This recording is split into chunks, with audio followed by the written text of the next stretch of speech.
Nous sommes en quasi semi-direct live du Salon d'Essen 2012.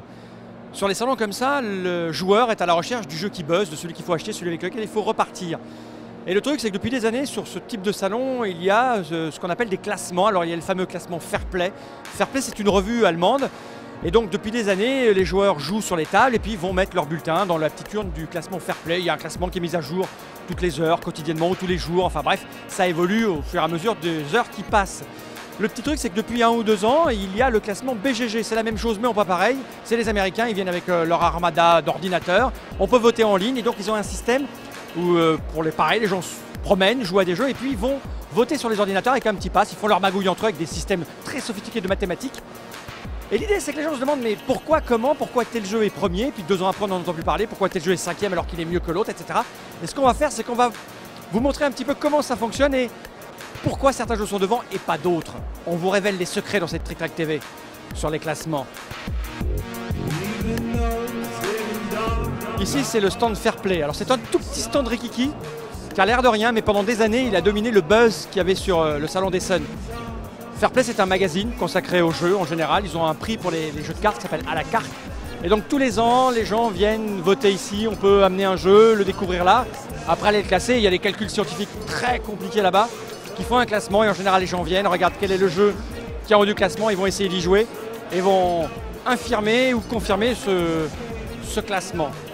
Chez BGG, c'est une autre paire de manches. C'est l'Amérique. Et les Américains sont très forts. Ils ont de l'électronique, Internet et des tas de trucs très sophistiqués. On va aller jeter un œil, vous allez voir, c'est différent. Mais c'est le même principe.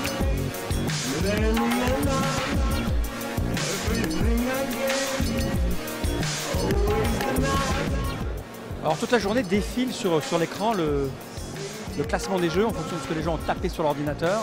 Donc ça égrène, ça vous donne sa place, le nom du jeu, une petite photo, le nombre de coups de cœur que ça a eu. Alors on voit que c'est pas très super élevé. L'endroit où on peut y jouer. Comme ça, si vous dites « Ah, ça a l'air bien », vous pouvez foncer y jouer pour le confirmer ou l'infirmer. Vous avez Escape, qui est en tête du classement actuellement de BGG. Et vous regardez ici, c'est chez Queen Games. Et il y a 1, 2, 3, 4, 5, 6, 7, 8, au moins 15 tables d'Escape, avec entre 4 et 5 personnes à chaque table. Des parties qui durent 10 minutes. Donc forcément, ça fait beaucoup plus de joueurs qui vont aller voter. Évidemment, 10 minutes, 20 tables.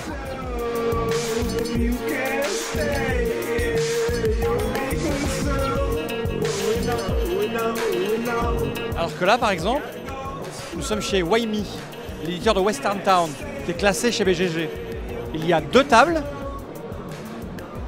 5 joueurs par table, et la partie dure 1h30. Alors là, on comprend tout de suite pourquoi, par exemple, ça peine à monter dans le classement. Eh ouais. Alors que là, il y a une table et personne pour jouer. Ça sera jamais dans l'un des classements. Jamais.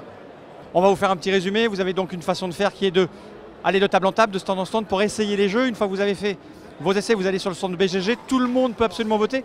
Alors que sur Fairplay, c'est un petit peu différent.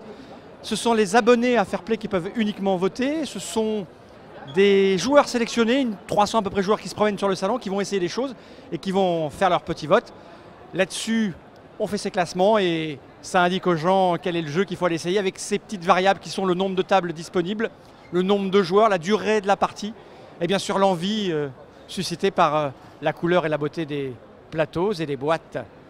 C'était Monsieur Fall en semi-direct quasi live de Essen 2012 pour un petit aperçu de comment fonctionne le buzz sur les salons comme celui d'Essen. Et moi je vous dirais, le meilleur buzz, c'est de demander à vos amis proches ou alors d'aller sur Trick Track parce que nous on sait.